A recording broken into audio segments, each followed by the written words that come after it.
kepada Ibu Sarmi selaku Sohibul Hajat sekeluarga besar beserta besan yang saya hormati, para hadirin hadirat sekalian yang berbahagia. Sebelumnya mari bersama-sama kita mengucapkan rasa puja dan puji syukur kehadirat Allah Subhanahu wa Ta'ala, yang mana alhamdulillah kesempatan ini kita bisa hadir bersama di rumahnya Ibu Sarmi ini dalam keadaan sehat. Mudah-mudahan selalu menambah manfaat dunia sampai akhirat. Amin ya rabbal alamin. Kedua kalinya rahmat dan salam semoga tetap terlimpahkan pada junjungan Nabi kita Muhammad sallallahu alaihi wasallam, yang mana beliaulah yang selalu kita harapkan syafaatnya. Mudah-mudahan kita nanti termasuk orang-orang yang mendapatkan syafaat beliau. Amin ya rabbal alamin. Selanjutnya para bapak, para ibu yang saya hormati, sebelum saya bicara lebih lanjut, mungkin kalau dalam saya bicara nanti ada sesuatu yang mungkin kurang berkenan atau mungkin kurang nyaman di hati bapak-bapak, ibu-ibu sekalian, maka sebelumnya saya mohon maaf yang sebesar-besarnya. Para bapak, para ibu, hadirin hadirat sekalian yang saya hormati, alhamdulillah Ibu Sarmi hari ini mengadakan resepsi pernikahan putri beliau yang bernama Mbak Rianti dengan Mas Budi Rohman. Sudah disaksikan oleh para bapak, para ibu, sudah mengadakan akad nikah. Kita doakan bersama dengan akad nikah beliau berdua ini, mudah-mudahan akad nikahnya diberi barokah oleh Allah dan diberi keluarga yang sakinah mawaddah warahmah. Amin ya rabbal alamin. Yang mana karena ini baru saja menikah, jadi doanya sampean itu mustajab, Mas, Mbak, ya, doanya mustajab. Nanti malam sampai besok jam 8 lagi ini doanya mustajab.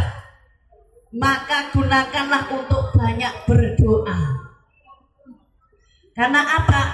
Karena kalau kita sia-siakan tidak untuk berdoa, kayaknya kok rugi, kan begitu. Maka gunakanlah untuk memperbanyak berdoa kepada Allah Subhanahu wa Ta'ala. Para bapak, para ibu, khususnya mungkin orang tuanya, kalau mau minta doa ya boleh. Insya Allah doanya lagi diijabahi oleh Allah Subhanahu wa Ta'ala. Ini Bu, jadi orang jadi mantan itu doanya mustajab. Kenapa kok begitu? Iya, karena orang ini adalah orang yang paling bahagia hatinya, paling senang hidupnya. Saat inilah hidup Anda yang paling indah, yang sangat bahagia. Kok dikala bahagia, senang, kok ingat kepada Allah, mendoa kepada Allah, maka itulah doanya maka dikabulkan oleh Allah Subhanahu wa Ta'ala. Nah, ini para bapak, para ibu, hadirin hadirat sekalian yang saya hormati. Selanjutnya alhamdulillah Mas Budi Rohman ini menikahi Mbak Rianti. Ini alhamdulillah cantik. Ya jangan tegang toh. Santai aja, belum waktunya tegang. Tegangnya nanti malam. Alhamdulillah cantik. Mudah-mudahan tidak hanya cantik zahir, tapi juga mudah-mudahan cantik batinnya. Amin ya rabbal alamin. Karena kalau hanya cantik sebatas cantik dohir, Pak Bu, ini nggak awet. Orang kalau cantik cuma dohir, cantik, ini kan nggak lama waktunya. Nggih, mboten dangu Bu. Kalau hanya cantik dohir, bapak-bapak, ibu-ibu, hanya sebentar. Ya sekarang Mbak Rianti cantik, sing setician, urung digawe masalah. Ibarat bau ijek siset kabeh. Tapi nanti kalau sudah dimanfaatkan beberapa hari nanti atau mungkin beberapa bulan atau mungkin bertahun nanti akan dimanfaatkan, bautnya mungkin mulai ngendor. Kan begitu. Nah, di sini masih bahasanya orsinil. Masih orsinil, belum dimanfaatkan sama sekali. Lah nanti mungkin ke depannya mungkin sudah punya anak 1, 2, 3 sampai 4 sampai 5 mungkin ini sudah mulai berubah. Jangankan sudah sampai punya anak 5, punya anak 1 saja kadang sudah berubah. Nggih napa mboten Pak Bu? Lah ya belum anaknya lahir saja sudah berubah. Nanti Mbak Rianti sebentar lagi kalau sudah hamil sudah mulai belenduk. Tadinya itu fresh ya, singset, nanti lama kelamaan ini nanti belenduk. Berapa bulannya akan datang nanti lama kelamaan ini akan belenduk ini. Kan bentuknya sudah berubah. Kan begitu Bu? Nah, apalagi sudah hamil 9 bulan. Wah nanala wah nih. Lemah semakin lemah kan begitu. Serupanya karo-karoan. Kan begitu. Nah, kemudian di situ cantiknya mungkin sudah berkurang, kan begitu. Belum nanti kalau anaknya sudah lahir, mungkin maaf sudah nggak begitu pandai merawat lagi diri, mungkin karena sudah repot ngurusi anaknya. Apalagi nanti anaknya lebih dari 1, 2, 3 sampai 5, mungkin maaf sekali, mungkin yang tadinya singset, yang tadinya cantik mungkin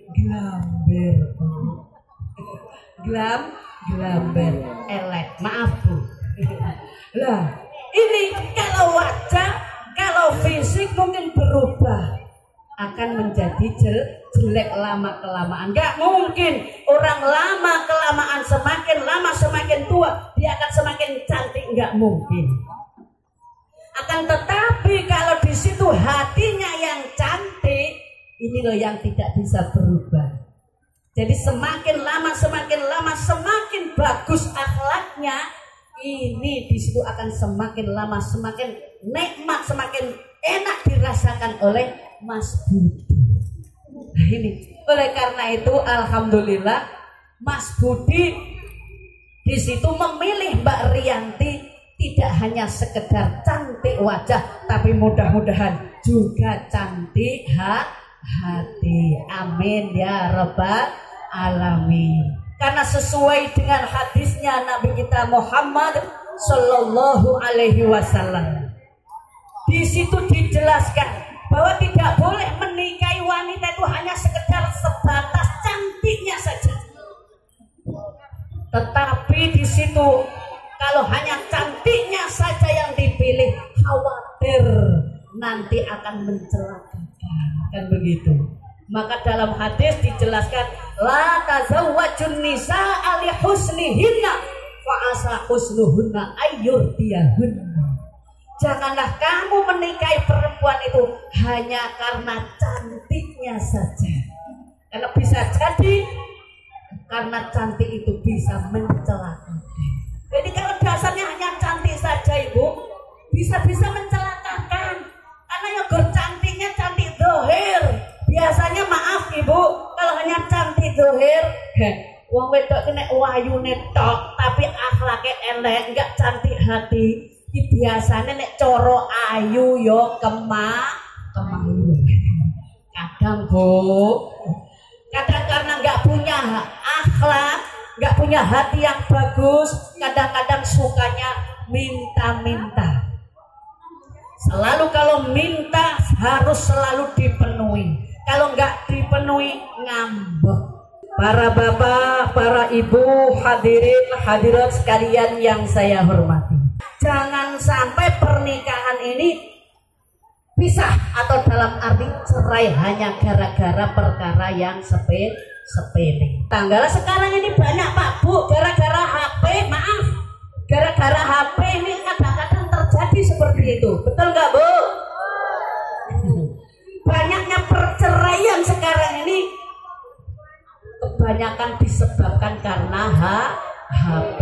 Sudahlah, sekarang sudah punya Mbak Rianti, Mbak Rianti sudah punya Mbak Mas Budi, ya sudah itu aja dinikmati, nggak usah kepengen melirik kepada yang lain.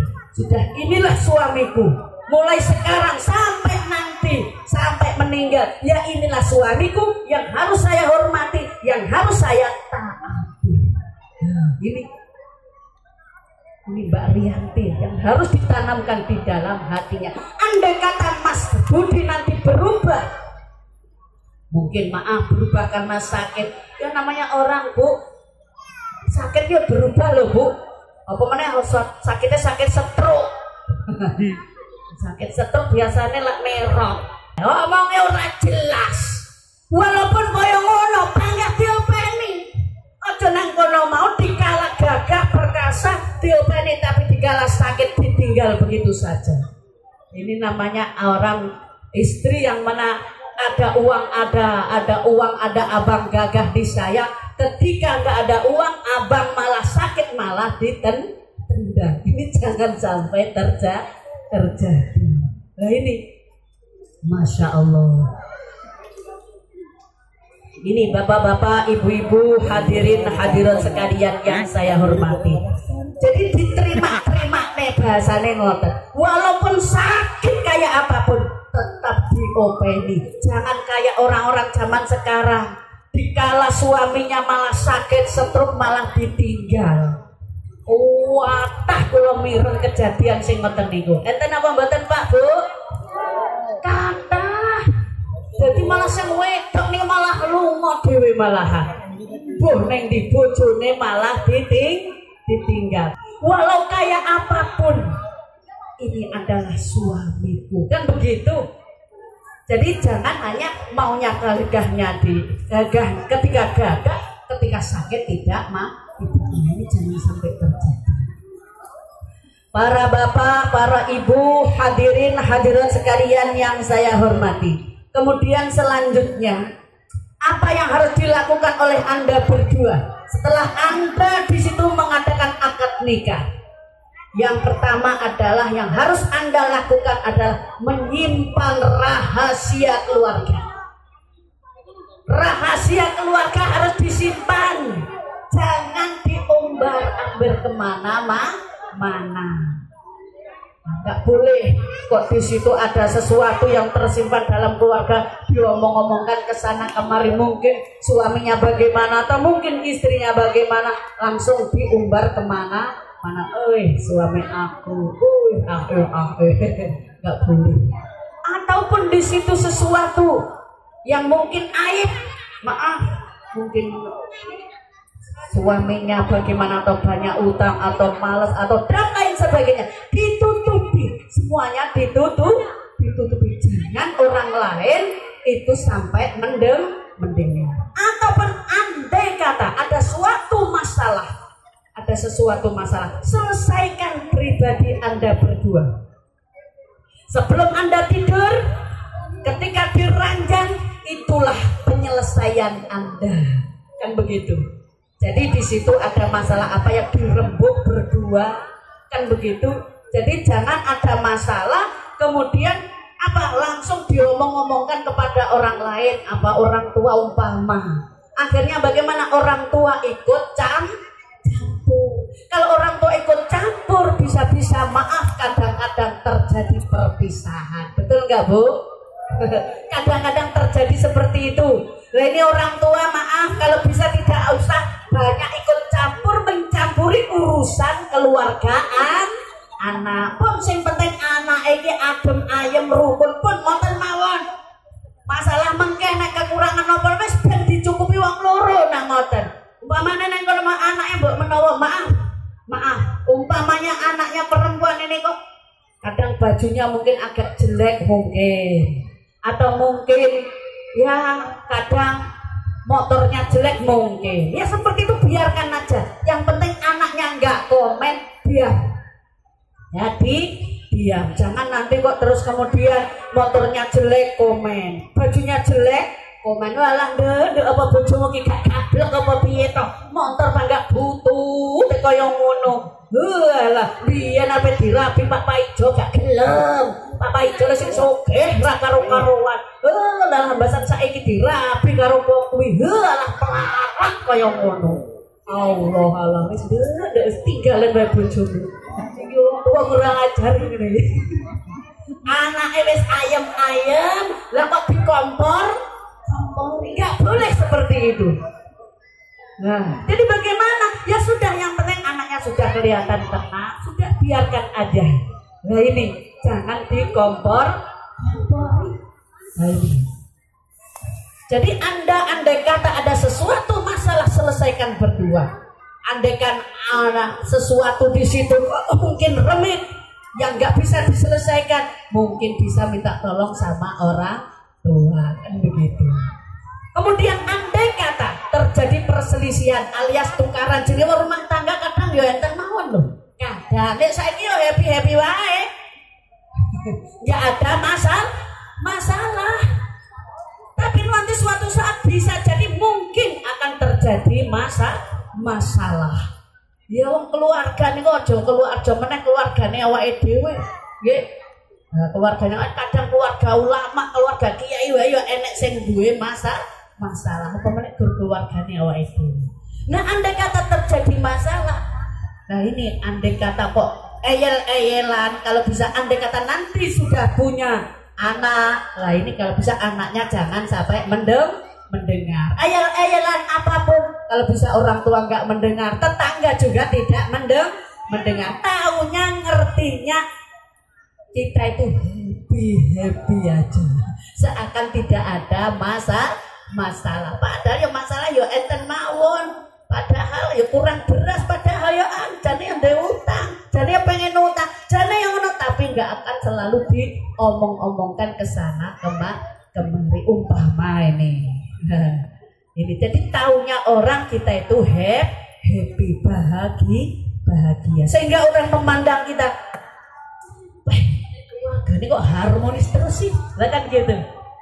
Happy tenan ya, pengen aku ngono kuwi lho, sampai orang lain kepengin, karena kita tidak pernah memperlihatkan kesedihan atau sesuatu masalah kepada orang lain. Nah, ini yang perlu Anda lakukan.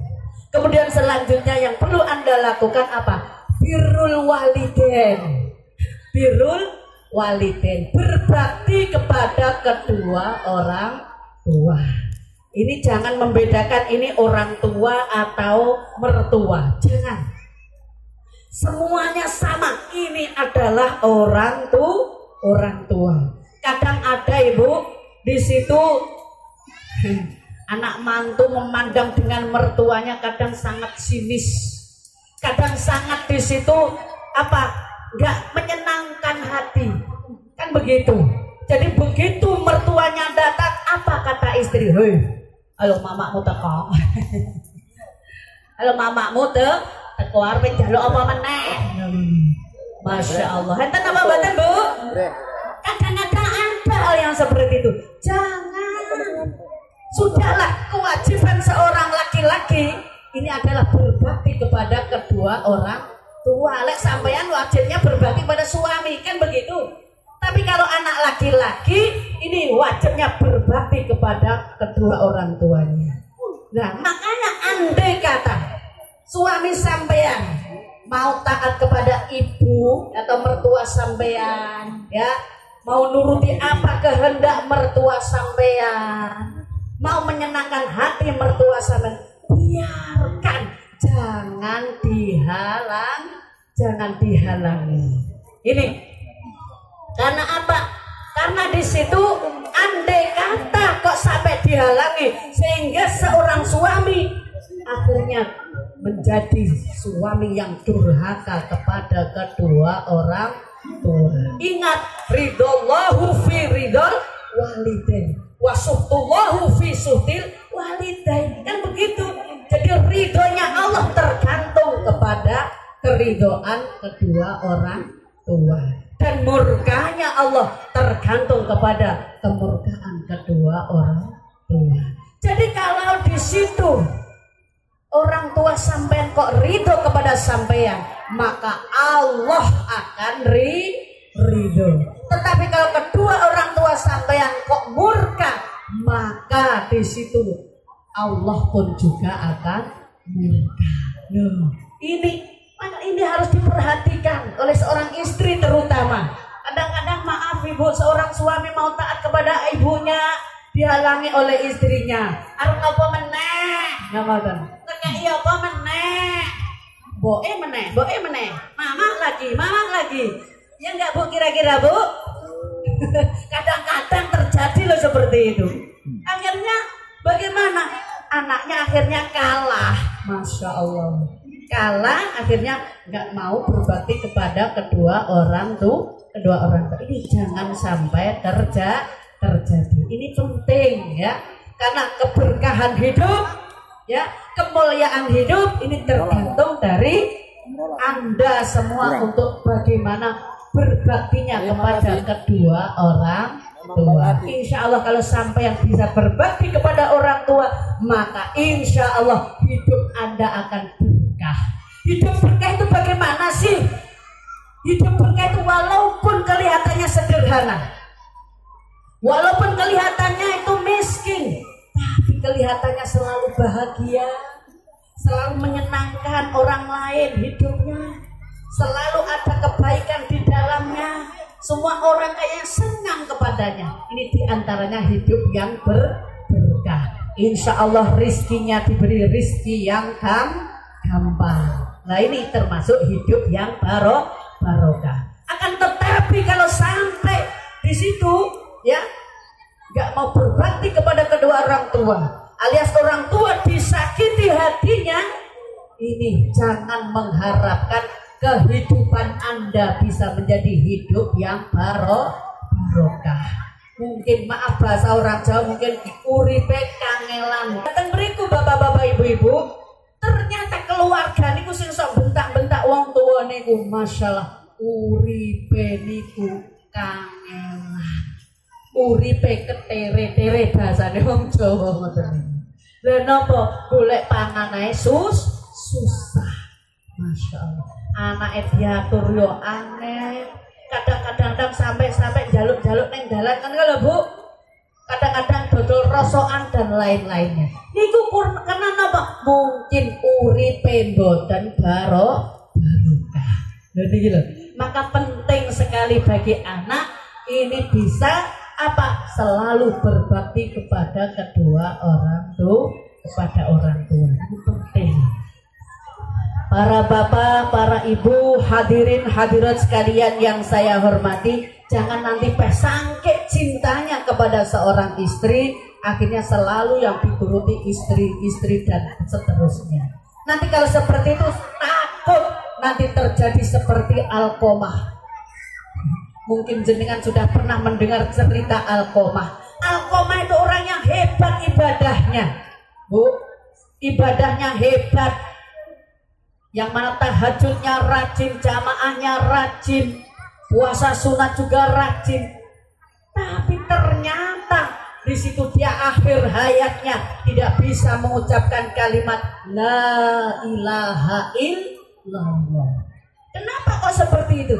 Ya karena dia itu menyakiti hati orang tua. Dia lebih memuliakan istrinya ketimbang orang tuanya. Akhirnya orang tuanya dibentak-bentak, bahkan diusir. Akhirnya orang tuanya sakit hati, Bu. Karena itulah akhirnya ketika dia itu akhir hayatnya, dia terhalang untuk mengucapkan kalimat La ilaha illallah. Inilah makanya di situ bapak-bapak ibu-ibu, terutama Kang Budi, Nah ini ya harus berhati-hati dan didukung oleh sampean Mbak Rianti untuk selalu taat dan patuh kepada kedua orang tua. Karena apa? Keridhaan Allah tergantung kepada keridhaan orang tua. Insya Allah kalau nanti orang tua sampean kok ridho dengan sampean, insya Allah hidup Anda akan menjadi barokah. Ini yang kita harapkan. Para bapak, para ibu, hadirin hadirat sekalian yang saya hormati, nah ini yang penting bagi Anda sekalian yang harus dilakukan. Kemudian selanjutnya andai kata nanti Anda sudah punya anak, tentunya kewajiban sebagai suami istri ini mendidik anaknya dengan sebaik-baiknya. Jangan sampai anaknya nanti ya maaf ya tidak dididik dengan agama. Arahkan anaknya untuk ke pendidikan agama. Mendidik anak bukan hanya nanti kalau sudah lahir, bahkan mulai sekarang saja, mulai sampean saat nanti sampean menggarap PR, maaf duda duren yo sepurone. Nah, mulai sampean garap PR itu sudah mulai berdoa. Doanya sudah bisa apa belum? Insya Allah bisa hafal. Alhamdulillah. Jangan sampai lupa untuk berdoa. Nah itu jadi dari mulai awal saja sudah berdoa. Dengan seperti itu insya Allah anaknya nanti andai kata dia itu lahir, karena setiap kumpul dengan istrinya selalu dibacakan doa, insya Allah anaknya itu nanti tidak mudah digoda oleh setan. Nah, begitu makanya jangan lupa, jangan senang langsung belagul saja. Kemudian nanti setelahnya itu mungkin mulai hamil dan lain-lainnya ya.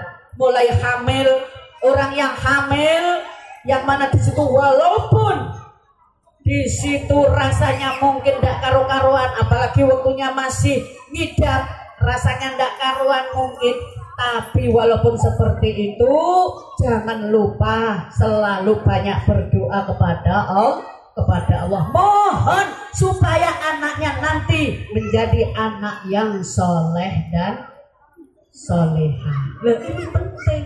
Jadi doa orang tua itu selalu diharapkan terus, mulai dari awal ini sampai nanti anaknya sudah lahir, sampai anaknya bahkan sudah dewasa. Nah ini karena apa? Doa orang tua ini selalu diharapkan. Iya, anak tanpa didoakan orang tua beda, bapak-bapak, ibu-ibu.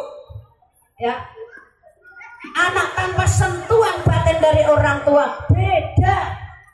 Jadi kalau anaknya selalu didoakan, selalu dibacakan Fatihah, anak ini alhamdulillah nurut, enak diarahkan, kan begitu.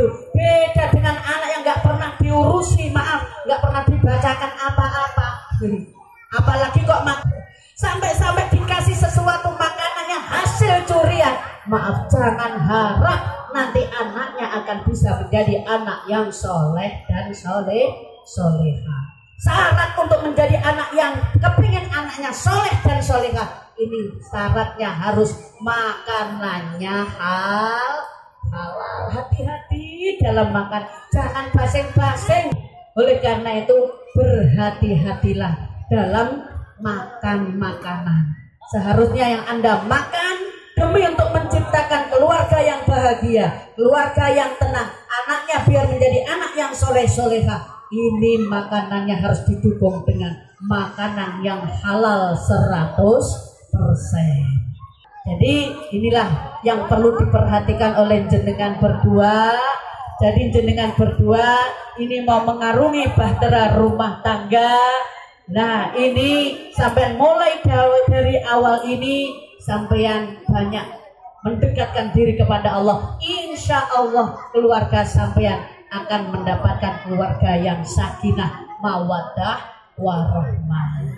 Ini saja yang saya sampaikan para bapak, para ibu yang saya hormati.